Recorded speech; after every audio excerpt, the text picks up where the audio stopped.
اے خدا اسلام کو مسلمانوں سے محفوظ رکھ۔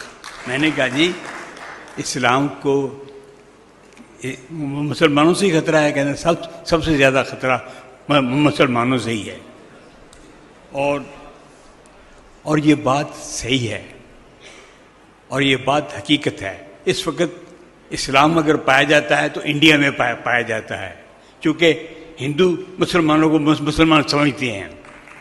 اسلام اگر پایا جاتا ہے تو اسرائیل میں پایا جاتا ہے، چونکہ یہودی مسلمانوں کو مسلمان مانتے ہیں۔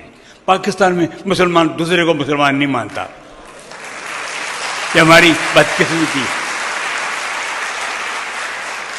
ایک مسلمان دوسرے کو مسلمان نہیں مانتا، چنانچہ پاکستان میں اسلام کا وجود نہیں ہے ہمارے لوگوں کے مطابق۔ نہ شیعہ مسلمان ہے، نہ سنی مسلمان ہے، نہ وہابی مسلمان ہے، نہ دیوبندی مسلمان ہے۔